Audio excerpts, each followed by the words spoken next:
राधे राधे भक्तों, आज हम आपको 16 सोमवार व्रत की विधि और कथा सुना रहे हैं। विधि इस प्रकार से है। सोमवार का व्रत साधारणतः दिन के तीसरे पैर तक होता है। व्रत में फलाहार या पारायण का कोई खास नियम नहीं है, किंतु यह आवश्यक है कि दिन रात में केवल एक समय ही भोजन करें। सोमवार के व्रत में शिवजी और पार्वती माता का पूजन करना चाहिए। सोमवार के व्रत 3 प्रकार के होते हैं: साधारण प्रति सोमवार, सोमे प्रदोष और 16 सोमवार। तीनों की विधि एक जैसी होती है, लेकिन कथा अलग अलग होती है। हम आज आपको 16 सोमवार की व्रत कथा सुना रहे हैं। मृत्यु लोक में भ्रमण करने की इच्छा करके एक समय श्री भूतनाथ महादेव माता पार्वती के साथ मृत्यु लोक में पधारे। भ्रमण करते करते दोनों धर्म देशांतर्गत अमरावती नाम की अति रमणीक नगरी में पहुंच गए। अमरावती नगरी अमरापुरी के सदृश सब प्रकार के सुखों से परिपूर्ण थी। उसमें वहां के महाराज द्वारा बनाया हुआ अति रमणीक शिवजी का मंदिर भी था। भगवान शंकर भगवती पार्वती के साथ उस मंदिर में निवास करने लगे।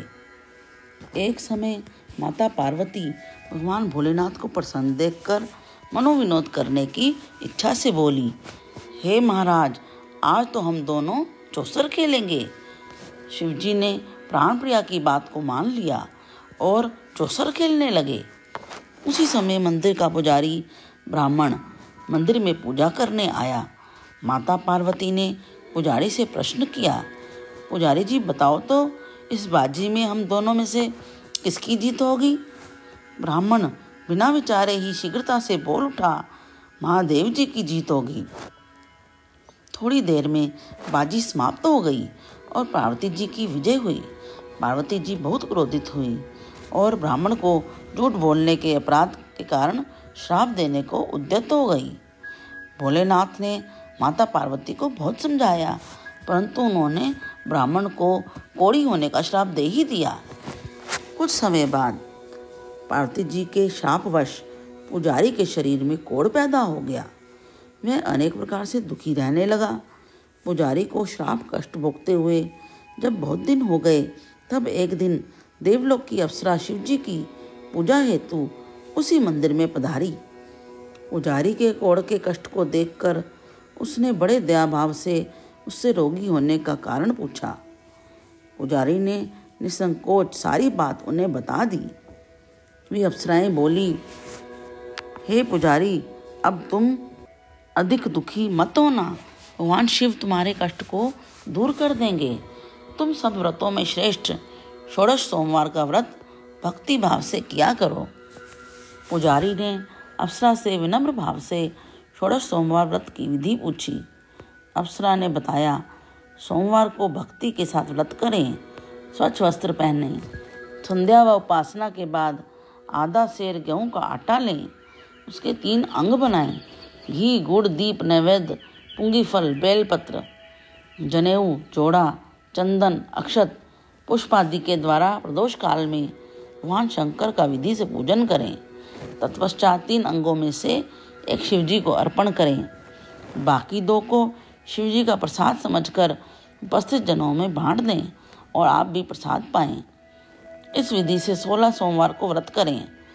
17वें सोमवार को पाव सेर पवित्र गेहूं के आटे की बाटी बनाएं, उसमें घी और गुड़ मिलाकर चूरमा बनाएं। भगवान भोलेनाथ को भोग लगाकर उपस्थित भक्तों में बांटें। इसके बाद कुटुंब सहित प्रसाद लें तो शिवजी की कृपा से उसके सभी मनोरथ पूर्ण हो जाते हैं। ऐसा कहकर अप्सराएं स्वर्ग को चली गई। ब्राह्मण ने यथाविधि 16 सोमवार व्रत किया तथा भगवान शिव की कृपा से रोग मुक्त होकर आनंद से रहने लगा। कुछ दिन बाद शिवजी और पार्वती जी फिर उस मंदिर में पधारे। ब्राह्मण को निरोग देखकर पार्वती जी ने ब्राह्मण से रोग मुक्त होने का उपाय पूछा, तो ब्राह्मण ने 16 सोमवार व्रत की कथा सुनाई। पार्वती जी अति प्रसन्न होकर ब्राह्मण से व्रत की विधि पूछकर स्वयं व्रत करने को तैयार हो गई। व्रत करने के बाद उनकी मनोकामना पूर्ण हुई तथा उनके रूठे पुत्र स्वामी कार्तिकेय स्वयं माता के आज्ञाकारी हुए। कार्तिकेय जी को अपना यह विचार परिवर्तन का रहस्य जानने की इच्छा हुई। वे माता से बोले, हे माता, आपने ऐसा कौन सा उपाय किया जिससे मेरा मन आपकी ओर आकर्षित हुआ? पार्वती जी ने वही षोडश सोमवार व्रत की कथा उनको सुना दी। कार्तिकेय जी ने कहा, इस व्रत को मैं भी करूँगा, क्योंकि मेरा प्रिय मित्र ब्राह्मण बहुत दुखी दिल से प्रदेश गया है। मेरी उससे मिलने की बहुत इच्छा है। कार्तिकेय जी ने भी इस व्रत को किया और उनका प्रिय मित्र मिल गया। मित्र ने इस आकस्मिक मिलन का भेद कार्तिकेय जी से पूछा तो वे बोले, हे मित्र, हमने तुम्हारे मिलने की इच्छा करके 16 सोमवार का व्रत किया था। अब तो ब्राह्मण मित्र को अपने विवाह की बड़ी इच्छा हुई। उसने कार्तिकेय जी से व्रत की विधि पूछी और यथाविधि व्रत भी किया। व्रत के प्रभाव से वह किसी कार्यवश विदेश गया तो वहाँ के राजा की लड़की का स्वयंवर था। राजा ने प्रण किया था कि जिस राजकुमार के गले में सब प्रकार से श्रृंगारित हथनी माला डालेगी, मैं उसी के साथ अपनी प्यारी पुत्री का विवाह कर दूंगा। शिवजी की कृपा से वह ब्राह्मण भी स्वयंवर देखने की इच्छा से राजसभा में एक ओर बैठ गया। नियत समय पर हथनी आई। उसने जयमाला उस ब्राह्मण के गले में डाल दी। राजा ने अपनी प्रतिज्ञा के अनुसार बड़ी धूमधाम से अपनी कन्या का विवाह उस ब्राह्मण के साथ कर दिया। ब्राह्मण को बहुत सा धन और सम्मान देकर संतुष्ट किया। ब्राह्मण सुंदर राजकन्या पाकर सुख से जीवन व्यतीत करने लगा। एक दिन राजकन्या ने अपनी पति से प्रश्न किया, हे प्राणनाथ, आपने ऐसा कौन सा भारी पुण्य किया था जिसके प्रभाव से हथनी ने सब राजकुमारों को छोड़कर आपको वरण किया? ब्राह्मण बोला, हे प्राण प्रिय, मैंने अपने मित्र कार्तिकेय जी के कथन अनुसार 16 सोमवार का व्रत किया था, जिसके प्रभाव से मुझे तुम जैसी स्वरूपवान पत्नी की प्राप्ति हुई है। व्रत की महिमा सुनकर राजकन्या को बड़ा आश्चर्य हुआ। वह भी पुत्र की कामना करके व्रत करने लगी। शिवजी की दया से उसके गर्भ से एक अति सुंदर, सुशील, धर्मात्मा और विद्वान पुत्र उत्पन्न हुआ। माता पिता दोनों उस देवपुत्र को पाकर अति प्रसन्न हुए और उसका लालन पालन भली प्रकार से करने लगे। जब पुत्र समझदार हो गया तो एक दिन उसने अपनी माता से प्रश्न किया, हे माँ, तुमने कौन सा व्रत एवं तप किया है जो मेरे जैसा पुत्र तुम्हारे गर्भ से उत्पन्न हुआ?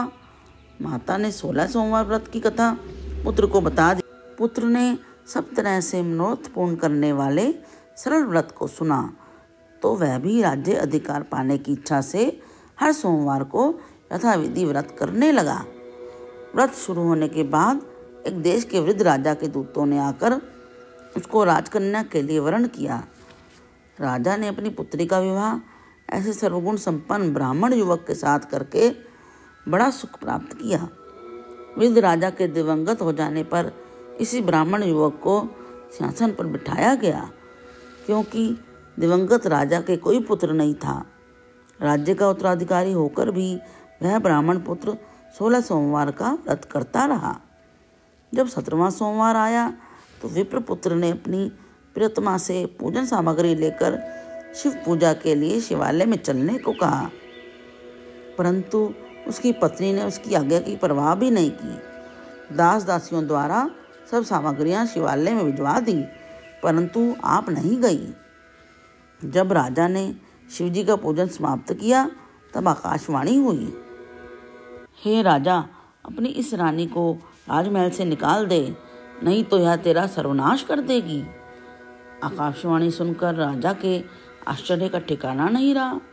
उसने मंत्रणा गृह में जाकर अपने सभासदों को बुलाकर पूछा, हे मंत्रियों, मुझे आज शिवजी की आकाशवाणी हुई है कि राजा तू अपनी इस रानी को निकाल दे, नहीं तो ये तेरा सर्वनाश कर देगी। राज्य में मंत्री तथा सभासद आदि सब विस्मय और दुख में डूब गए, क्योंकि जिस कन्या के कारण राज्य मिला है, राजा उसी को निकालने का जाल रच रहा है। यह कैसे हो सकता है? राजा ने अपनी पत्नी को राजमहल से निकाल दिया।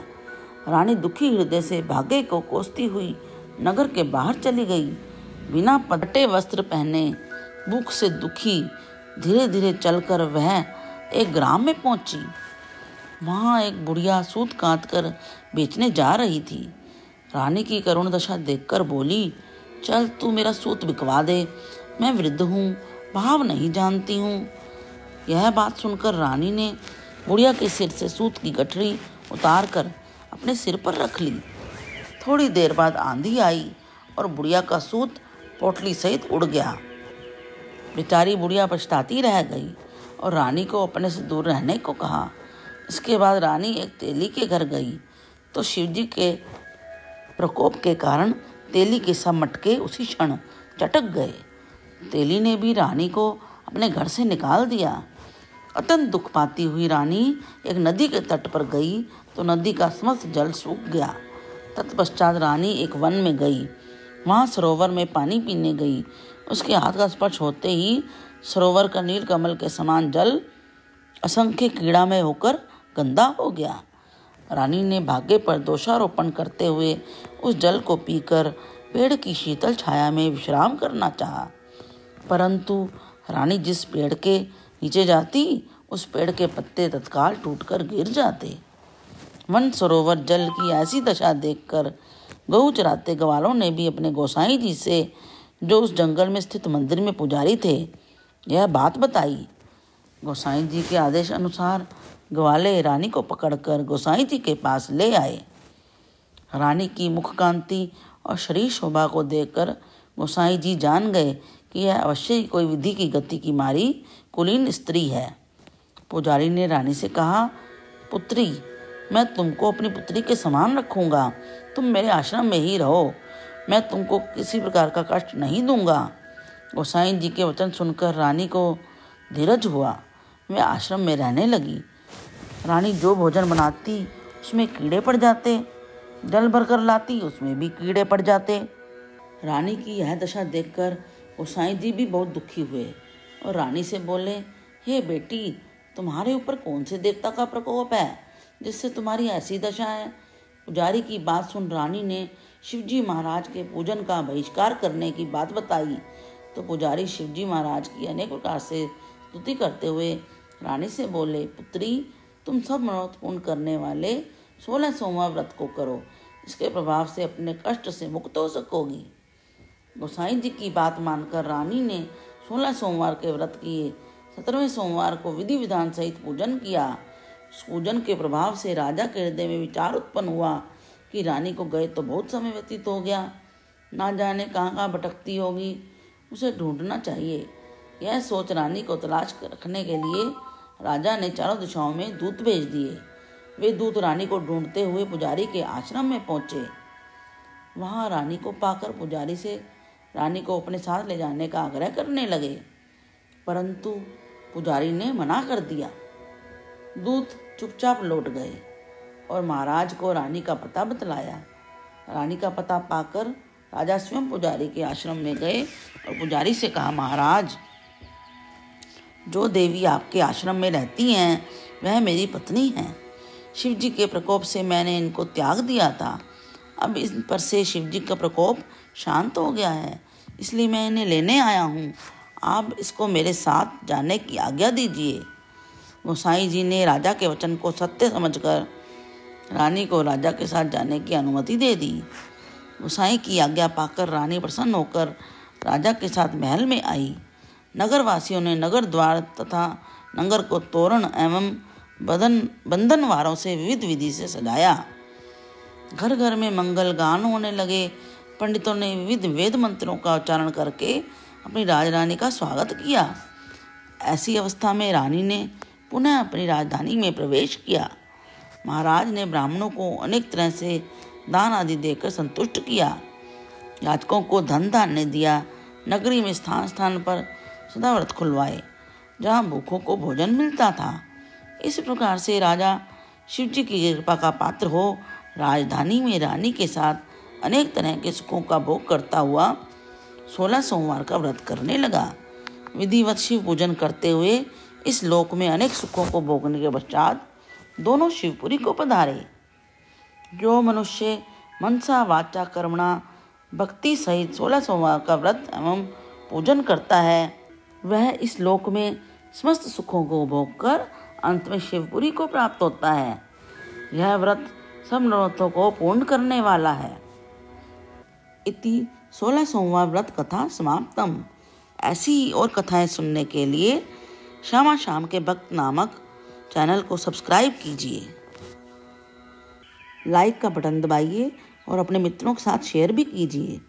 हरे कृष्ण कृष्ण कृष्ण हरे हरे, हरे राम राम राम